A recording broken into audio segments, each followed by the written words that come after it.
Capítulo 1669. Campos e Fornos, parte 1. Já faz muito tempo que não tenho notícias das minhas irmãs e, a julgar pelo tom sombrio do papai, ele ainda está bravo com a mamãe. Talvez agora ele tenha se acalmado o suficiente para falar sobre isso. Fria pensou.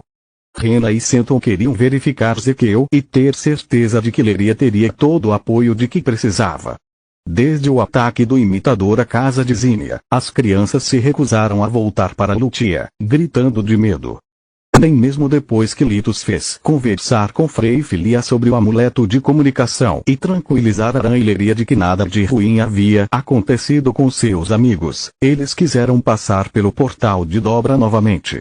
Eles sempre começavam a chorar, abraçando suas feras mágicas, Abominos e Onix, e tremendo com a lembrança do massacre. Agora que já havia passado tempo suficiente, seus pais esperavam que as crianças encontrassem forças para enfrentar seus medos. Seton não gostou que Leria se recusasse a descer das costas de Abominos caso precisasse recuar rapidamente, nem o fato de ter usado a mão livre para segurar a de Lita em vez da de seu próprio pai. Não leve isso para o lado pessoal, querido. Rena disse enquanto segurava seu braço. Quando você vê monstros reais, é difícil inspirar mais confiança do que um dragão de 20 metros de altura. Você realmente me deixará andar nas suas costas se eu for com você para Lutia, tio Lit? Ela olhou para o portal como se horrores incalculáveis esperassem por ela do outro lado. Eu prometo. Lit respondeu. E se alguma coisa der errado, eu também prometo levar você de volta para a vovó. Eu confio nas buzinas. Aran olhou para a ondulação na energia dimensional enquanto tremia nas calças, mas ele tinha suas prioridades bem definidas. Eu queria cavalgar entre os chifres. Leria protestou. Você pode ficar entre as penas. Ele respondeu com desafio. Chifres são legais, então são coisa de menino, enquanto as penas são macias, como as de menina. Mãe, Aran está sendo mal. Graças aos deuses. Rena ergueu os olhos para o céu com gratidão. Ainda não chegamos lá e as coisas já voltaram ao normal. A briga se intensificou a tal ponto que as crianças não perceberam que estavam em Lutia até que seus cavalos saíram do celeiro e um vento frio demais para pertencer ao deserto bagunçou seus cabelos. O grupo parou para olhar a paisagem familiar enquanto Lit usava a visão da vida para ter certeza de que estavam realmente sozinhos. A grama foi cultivada novamente com magia, os buracos no chão foram preenchidos e até a casa de Zinnia foi reconstruída, sem deixar vestígios da luta. Tezuka.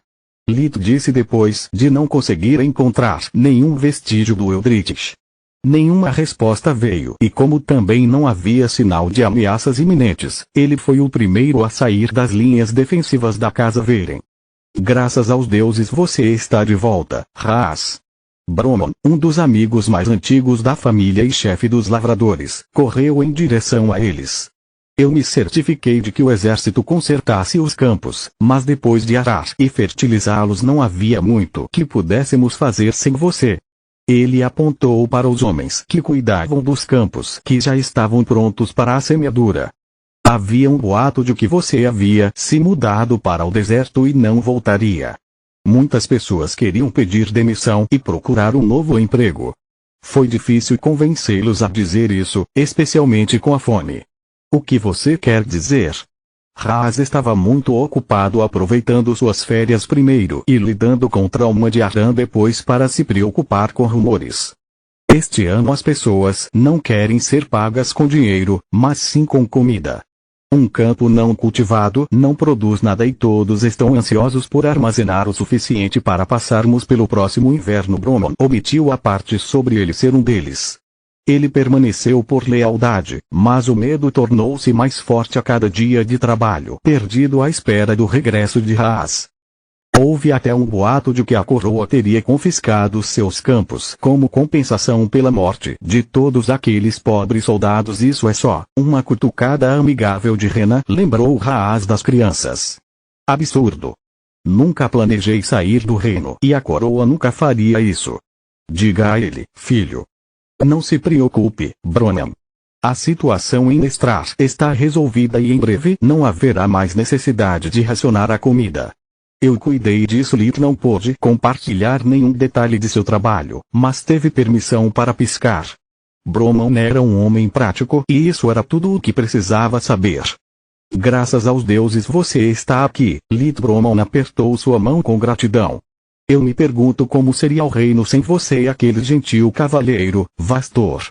Ele cuidou da casa de Zinnia e indenizou todos que tiveram suas propriedades danificadas. O reino tem mais de 2 arquimagos e cada um de nós está fazendo a sua parte. Lita estava bem ciente de que, desde que deixou o emprego como ranger, suas contribuições foram mínimas. Seu substituto não destruiu nenhuma cidade perdida durante sua viagem, mas a região de Kellar estava tão segura como sempre. Pua! Broman cuspiu no chão. Um bando de idiotas arrogantes que nunca fizeram bem a Lutia, ao contrário de vocês dois, Broman. A política não vai alimentar minha família durante o inverno. Um dos agricultores gritou e os outros resmungaram de aborrecimento. Não se preocupe, filho. Estou seguro aqui. Leve as crianças para ver o vovô Ezequiel. Raz disse enquanto acariciava a cabeça de Aran. Eu não vou deixar você sozinho, pai. Ele respondeu. Não estou sozinho. Broman e meus amigos estão aqui. Raz assinou para os homens nos campos. Também há pessoas do corpo da rainha escondidas ao nosso redor e uma fênix na minha sombra. Na verdade, eram 3. Salaad não negligenciou a segurança de seus convidados. Vai, divirta-se. Prometo que estarei seguro até seu retorno. Só depois de trocarem uma promessa mindinha é que Aran concordou em ir embora. Você quer andar ou teleportar? Lit perguntou. Teleportar. As crianças responderam em uníssono, ansiosas para chegar à segurança de Lutia. Vamos caminhar. Rena disse. Quero mostrar a você que não há nada a temer e ver o que mudou desde que partimos. Lutia passou de uma pequena vila para uma pequena cidade e estava se expandindo lentamente. Quando Lita era criança, demoraria meia hora para chegar lá, mas agora, depois de 20 minutos, eles entrariam nos arredores de Lutia. E o passeio? Léria perguntou. O que você faria se um dragão que não fosse seu tio voasse sobre sua casa? Lit respondeu. Eu os convidaria para entrar, já que eles são seus parentes, eu me esconderia no porão e pediria sua ajuda. Rena respondeu por ela. Exatamente. Lit suspirou com a ingenuidade da menina. Dragões são como pessoas. Nem todos são bons, como aquele que mandei para a prisão. Em todas as suas histórias, bandidos como Sirook foram enviados para uma prisão remota e vagamente descrita, da qual nunca seriam capazes de escapar. A única coisa que as crianças sabiam com certeza era que a jardinagem era parte integrante do programa de reabilitação, já que, de acordo com Lit, os bandidos passaram a pena perpétua empurrando margaridas. Capítulo 1670, Campos e Fornos, Parte 2. Além disso, lembre-se de nunca revelar os segredos de minha tia Solus, ou pessoas más como aquelas que atacaram vocês dois virão atrás de nós. Lit disse. Desculpe, tio. Prometo que terei cuidado. Leria apertou a mão dele, com medo de que algo acontecesse com Lit por causa de sua boca grande. As crianças passaram tanto tempo no deserto que esqueceram que aquele era o único lugar ao lado de sua casa onde podiam conversar livremente sobre seus estranhos familiares e amigos. Lit verificou o caminho a seguir com Life Vision, percebendo quantas coisas mudaram nos últimos 19 anos. A passagem constante das carruagens entre a sua casa e a aldeia suavizara o caminho outrora difícil. Ao longe, ele podia ver novos edifícios sendo construídos em terras abandonadas e inférteis. Às vezes, o silêncio era quebrado pelo eco de um leve ruído vindo de Lutia, carregado pelo vento. Deuses, ainda me lembro de quando nossa vila tinha apenas algumas dezenas de casas que você não conseguia ver da estrada até quase uma chegar lá. Agora posso ver a massa cinzenta dos prédios daqui e até ouvir seu barulho.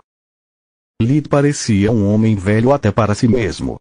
Bem, não é tão ruim assim. Rena disse. Agora, em vez de lama, pavimentamos estradas e quando você sai para um passeio romântico à noite, não parece mais uma vila mal assombrada. Há estabelecimentos e luzes suficientes para não fazer você se sentir sozinho. Romântico? Lit ecoou com um tom surpreso. Estamos casados, não mortos. Minha vida pode não ser tão aventureira quanto a sua, mas nunca ficamos entediados. Senton grunhiu. Falando em tédio, papai sempre reclama de você não permitir que os comerciantes usem seu portão. Ele diz que caso contrário Lutia já seria uma cidade de médio porte. Não sacrificarei a segurança e a privacidade da minha casa em troca de algumas moedas. Permitir que as pessoas entrem e saiam colocaria todos nós em perigo. Lit respondeu. Eu sei. Só estou tentando avisar você. Papai ama você, mas quando se trata de negócios, ele pode ser muito chato. Agora que Leria relaxou o suficiente para parar de agarrar o pelo de Abominos, Senton pegou a outra mão dela, restaurando seu orgulho paternal ferido. Tributo lume celestial, ao mesmo tempo. Solos não teve problemas com o calor do deserto, mas para Elina usar o forno durante o dia era semelhante a uma tortura.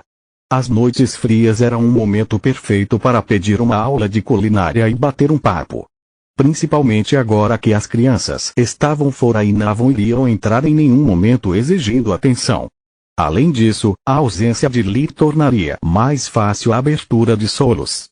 Você está bem, querido? Elina perguntou enquanto arrumava os ingredientes para os biscoitos na mesa. Você não estava tão animado como de costume durante o jantar e Ras me disse que você não assumiu sua forma humana ao retornar. Eu estava apenas cansado. Solos mentiu descaradamente. Eu precisava descansar um pouco no geyser de mana para recuperar minhas forças. Foi tão ruim que você sentiu necessidade de esconder isso de mim. Elina disse. Eu não sei do que você está falando. Solos ficou vermelho como uma beterraba de vergonha. Solos, você pode ter aprendido muitas coisas vivendo com Lita ao longo dos anos, mas mentir não está entre elas. Você estremece toda vez que mente e no momento em que alguém o denuncia, você age de forma estranha. Elina suspirou. Se você não quiser falar sobre isso, apenas diga, mas por favor, não me trate como uma criança burra. Os deuses sabem se eu não tive o suficiente disso de Lit no passado e provavelmente ainda tenho. Desculpe. Solos virou a cabeça com vergonha e seus olhos pousaram no saco de açúcar. Talvez isso tenha sido uma má ideia. Não, não é. Você sempre quis aprender a cozinhar e finalmente conseguiu tempo e meios para isso. É muito fácil, basta seguir a receita e tudo ficará bem. Elina disse. É com isso que estou preocupado. Se eu aprender a fazer meus doces favoritos, vou engordar ainda mais. Do que você está falando? Você não é gorda, você é uma jovem adorável. Solo sentou-se em uma cadeira e contou a Elina tudo o que havia acontecido em Zesca, desde ela ter sido confundida com grávida até as feridas que ela não conseguiu curar até seu retorno no geyser de mana. Aquela mulher foi muito rude, mas ela só estava preocupada com você. Elina disse enquanto abraçava Solos por trás. Estou muito mais preocupado com o dano da torre. Ela contém sua força vital e sem ela você morreria. Como a torre poderia ser quebrada por alguns golpes de um desperto? Achei que era quase indestrutível, talvez em sua forma completa, mas no momento a torre é muito resistente.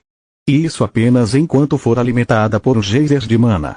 Sem ele, a torre tem que consumir a energia que armazena e fica mais fraca a cada segundo que passo em forma humana. Não consegui curar porque ainda não sou totalmente humano. Este corpo é um produto da torre, então quando perde muita energia, nós dois começamos a desmoronar.